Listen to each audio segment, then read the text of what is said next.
Welcome to the Deep Dive.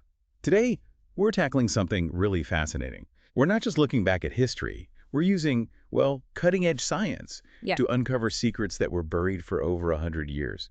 Deliberately buried. Yeah, it's a really compelling story. It stretches across, what, 3 states, 2 centuries if you count the silence, and it starts with a cold case murder. Right, which then leads to this incredible, complete identity theft. Right. And the only reason we know now is because of modern genealogical sleuthing using DNA. Exactly. It's almost like a true crime story, but complicated by um, the geography, the time period, and these really intense family loyalties. Huh. So the core of this deep dive, we're calling it the Hinton Road mystery. It really revolves around two big things. Okay. First, you've got the ambush killing of James Charles Bull, people called him Jim Bull, back in 1903. Happened in the borderlands between Alabama and Mississippi. Brutal start.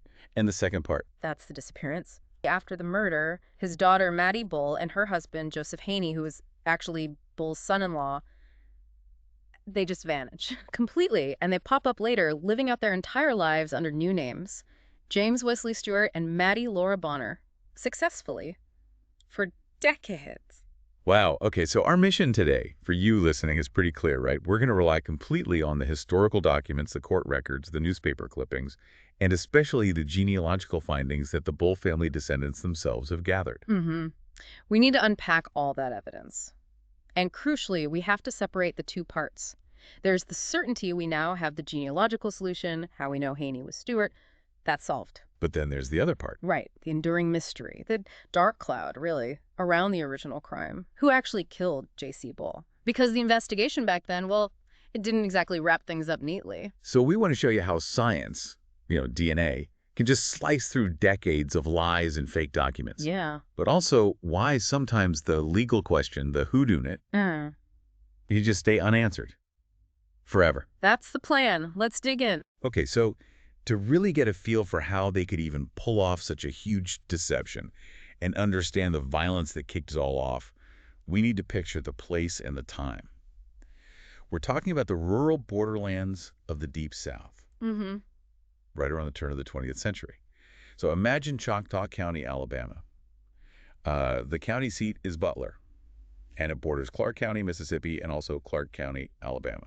It's that specific intersection. Yeah, and this wasn't like, Atlanta or Birmingham. This was deep country. Community ties were incredibly strong, almost everything. But those communities could feel very separate, especially across state lines that weren't always perfectly clear on the ground. Right. Choctaw County itself, it was established in 1847, so a bit later than some other parts of Alabama. And the economy back then, purely agriculture, really. Cotton, corn, that was life. But things were changing a bit. Slowly. By 1903, you're starting to see a shift towards timber. Forestry is becoming a bigger deal. Which probably means new money, but also new conflicts, right? Yeah. Over land, cutting rights, that sort of thing. Absolutely. That's a really good point. New industries often bring new tensions, and the whole area relied on natural features. You've got the Tombigbee River on the eastern edge of the county that was a major transport route back then. So riverboats, local commerce. Exactly. And remember, communication was slow. News traveled by word of mouth, maybe a local paper.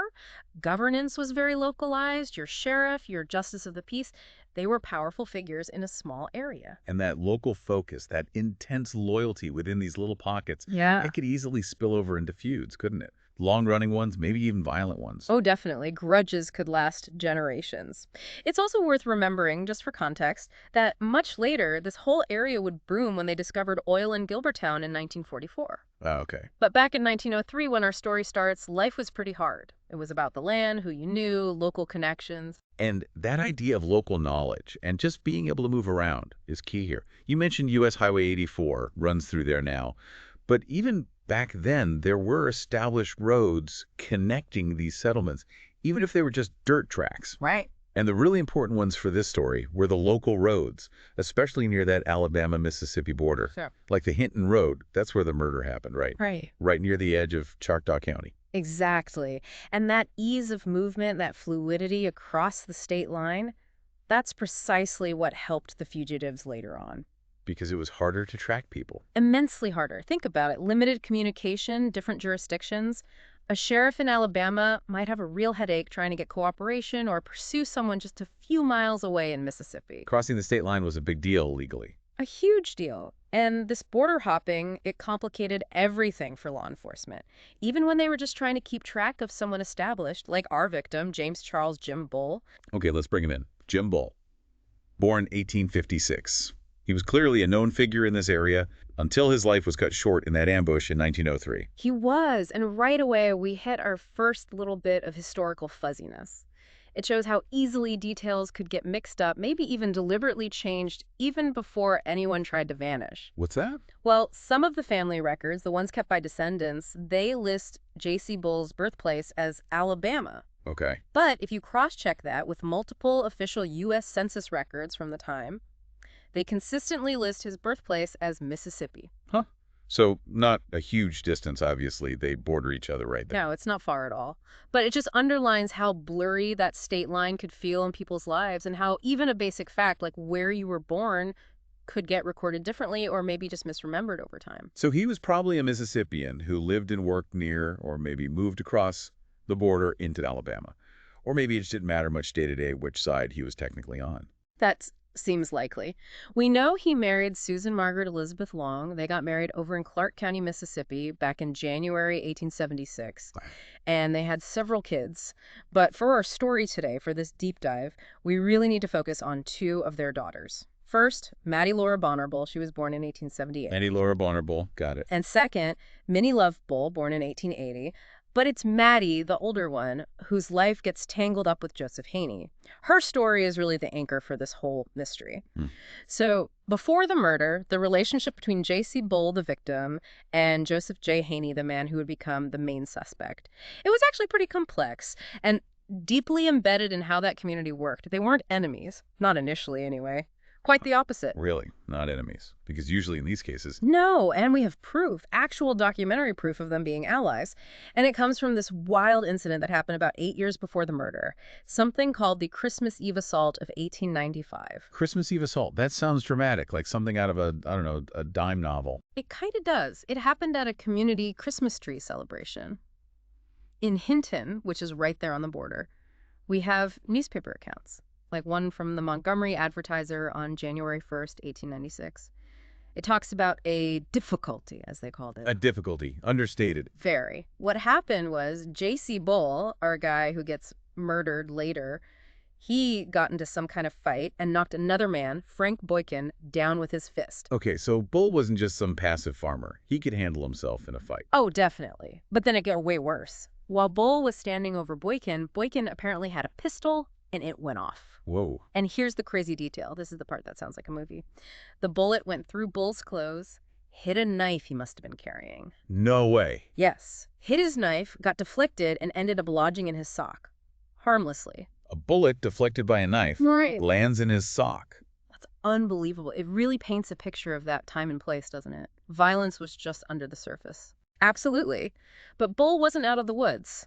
The same article says that after the shot, Boykin's friends jumped in and cut Bull badly, 7 different places, it says. 7 cuts. So this wasn't just a scuffle. No, this was serious. The paper even said he was not considered to be out of danger. They thought he might die from the knife wounds back in 1895. Okay, so that's J.C. Bull surviving a near-fatal attack 8 years before he's actually killed. Where does Joseph Haney, the future son-in-law, fit into this Christmas Eve mess? This is the absolute key part for understanding their original relationship. In the court case that followed the case against Frank Boykin for assaulting Bull, Joseph J. Haney is officially documented on record as a key state witness for J.C. Bull. So Haney testified for Bull against Bull's attacker. Exactly. They were allies. Haney was backing Bull up legally, providing sworn testimony to help prosecute the man who attacked him. This is so important because it shows clearly that back then, Bull trusted Haney.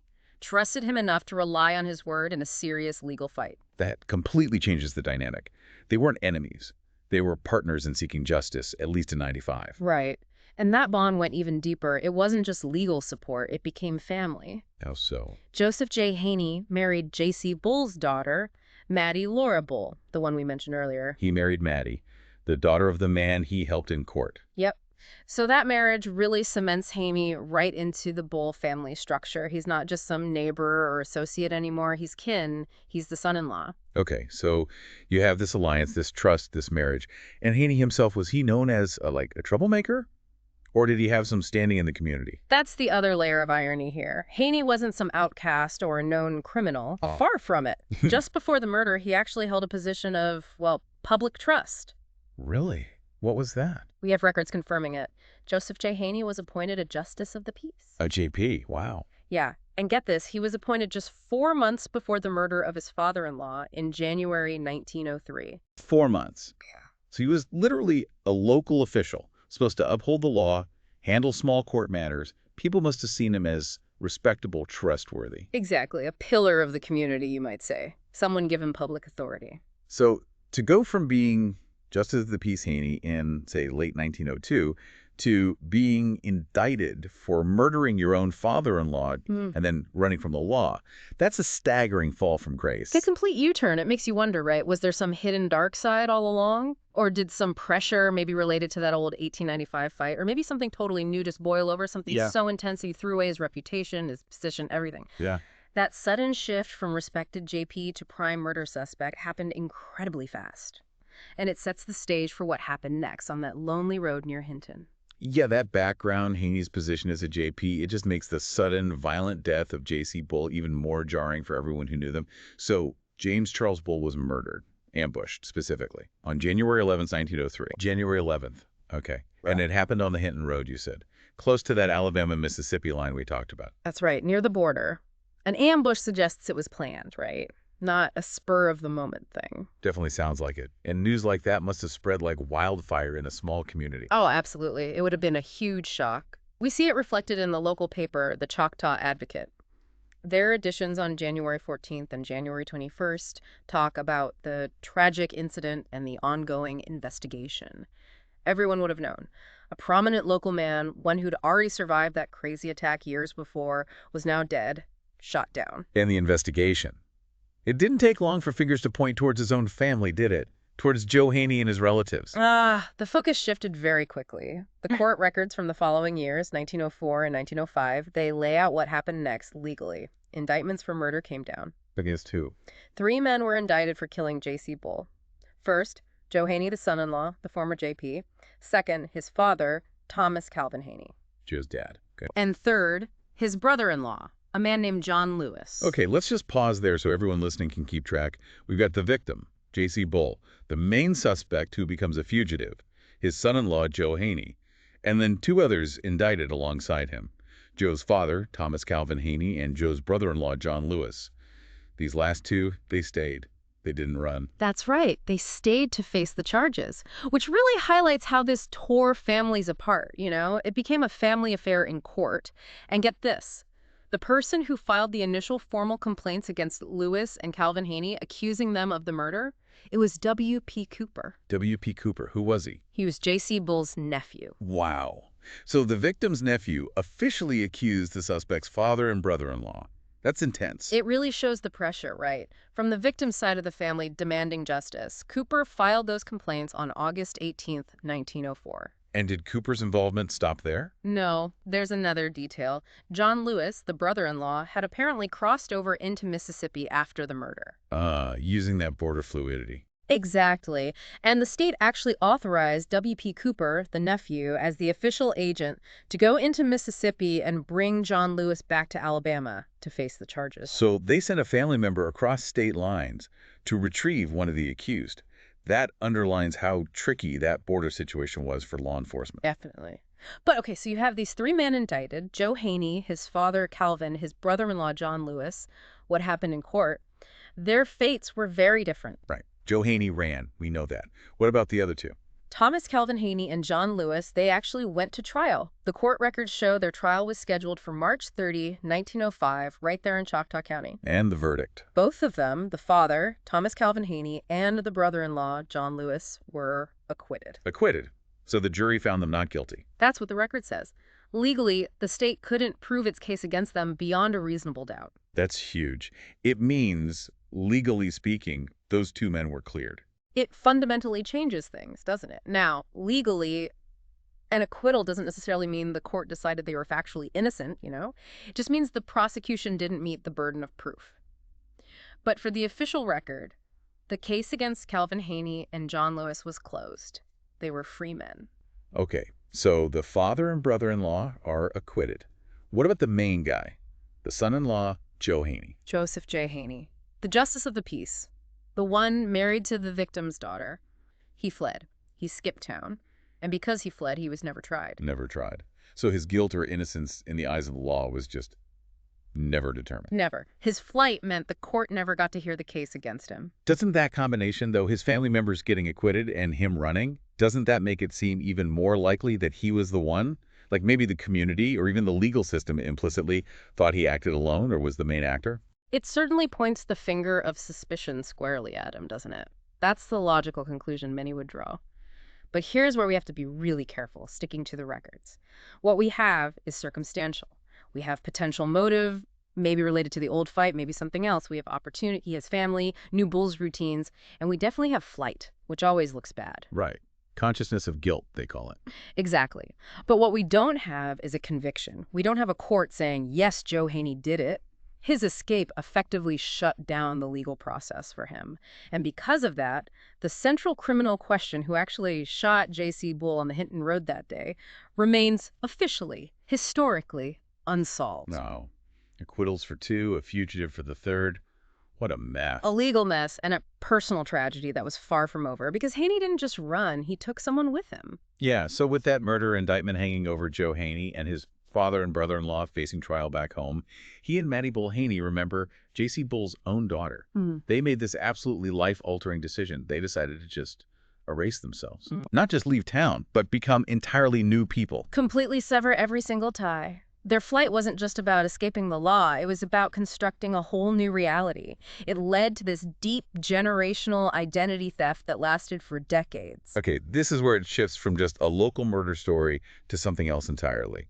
This saga of reinvention. How did they do it? What did they become? They essentially created fake identities from scratch, likely with some basic, maybe forged paperwork.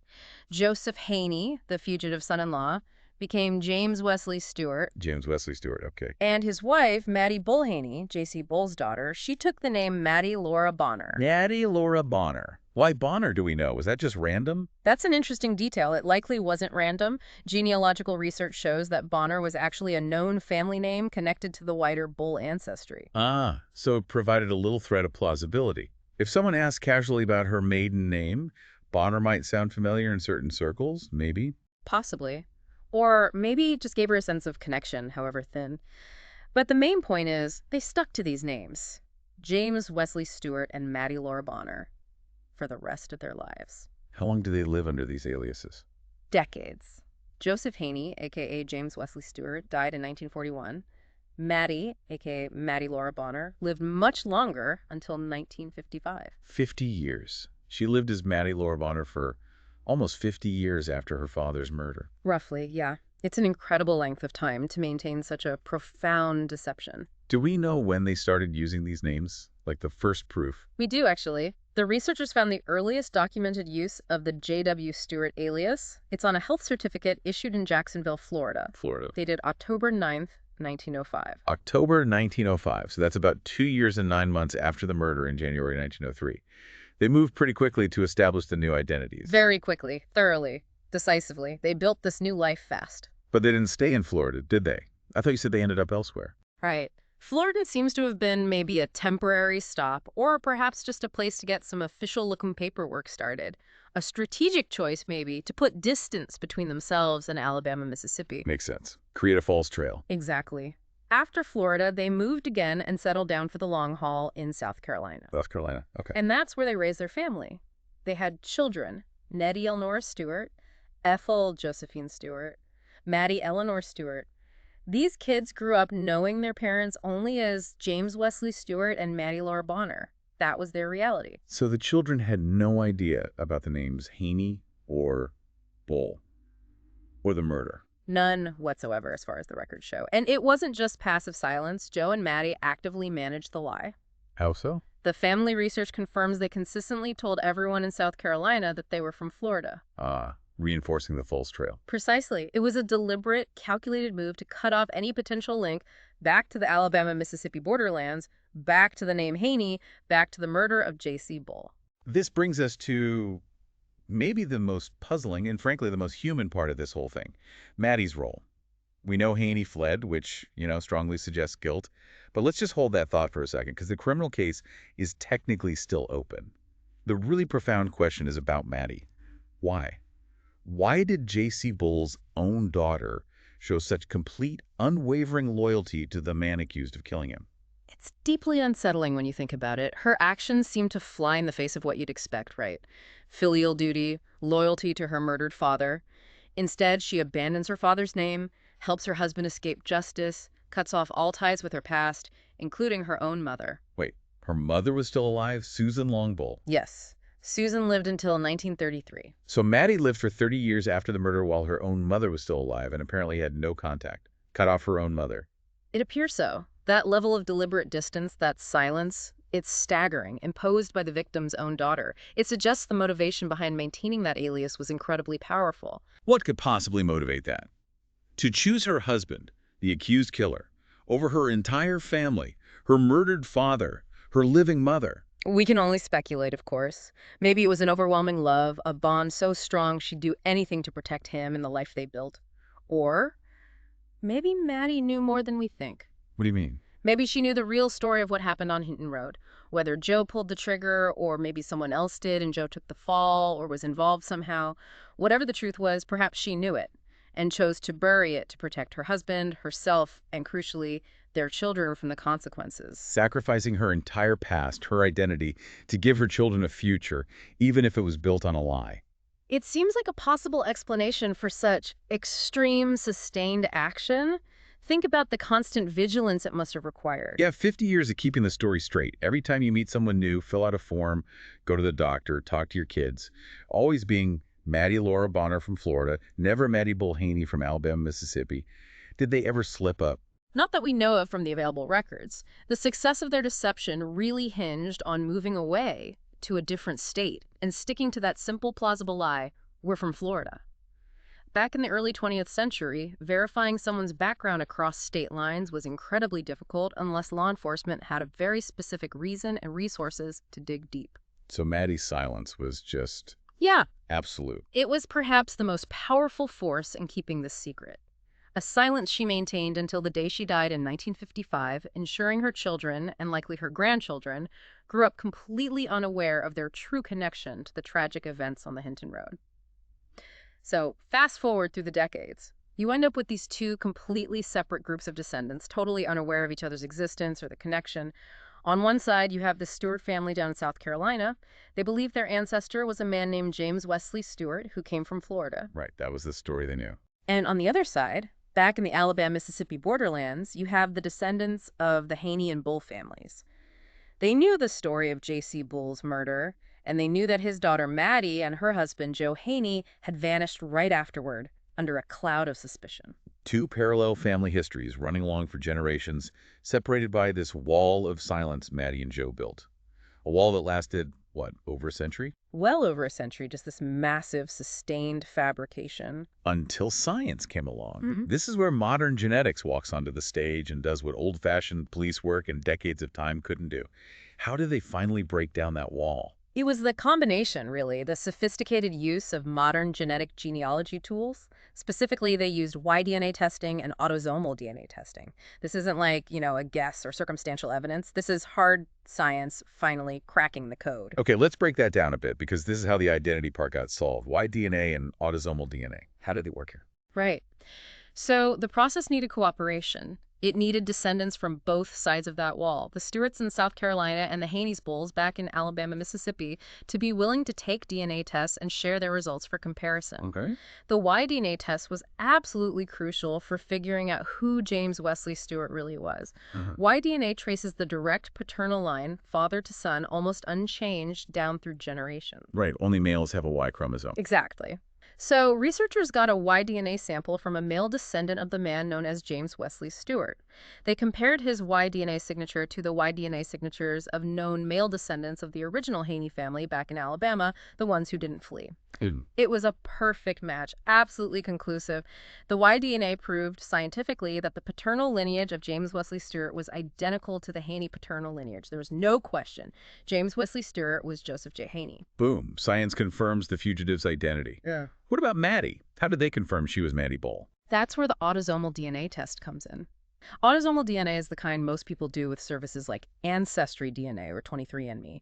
It looks at DNA inherited from all your recent ancestors, male and female lines. Okay. So by testing descendants of the woman known as Maddie Laura Bonner, Stewart, researchers could compare their autosomal DNA results to the results of many, many known descendants of the Bull and the Long families. Remember, Susan Long was J.C. Bull's wife back in the borderlands. And they found matches. They found numerous close genetic matches. The pattern of shared DNA segments definitively showed that the woman known as Maddie Laura Bonner had to be Maddie Laura Bull, the daughter of James Charles Bull and Susan Long Bull. The autosomal DNA connected her squarely back to that specific Bull-Long family cluster. That's just incredible. So this whole carefully constructed fake history based on lies maintained by silence for generations, it just completely crumbled when faced with a comparison of, what, microscopic genetic markers? Essentially, yes. DNA doesn't lie about biological relationships. For the descendants on the Stewart side, the mystery of where their ancestors really came from was finally solved. They now have their true names, their true origins in those borderland counties. The identity question is settled. And we really need to hammer this home. Solving the identity didn't solve the crime, right? Absolutely. Crucial distinction. You're exactly right. The genetics provided a definitive scientific answer to the identity mystery. Who was James Wesley Stewart? He was Joe Haney. Who is Maddie Laura Bonner? She was Maddie Bull. That is now known fact. But the DNA, as powerful as it is, couldn't tell us what happened on the Hinton Road in 1903. It can't determine who pulled the trigger. It offered zero closure on the criminal mystery. So the legal situation remains unchanged by the DNA findings. Correct. The acquittals of Calvin Haney and John Lewis still stand. Joe Haney was never tried due to his flight. The DNA confirms who fled, but not why or what he did. The criminal question is still suspended, right where it was left in 1905 when the trial ended and Haney remained missing. This whole resolution, finding the identity link, it must have been a massive undertaking by the genealogical community, by the families. Oh, a monumental effort. And it's really important we acknowledge the people who did the work. The specific researchers credited by the family for piecing together the documents, coordinating the DNA testing, and breaking the case open are Stephen James Coker, Leah Chatham, and Jeanette Rexford Flowers. Their dedication was key. That's great to get the credit. And it also required the families themselves to be willing to look, right? To potentially uncover something painful. Absolutely. You have to acknowledge the indispensable role of, quote, the many cousins who contributed DNA. That's how the family researchers put it. Without people on both sides being willing to test, to share, to collaborate across that century-old divide, this secret would just still be out there. Maddie's silence would have held decades after she was gone.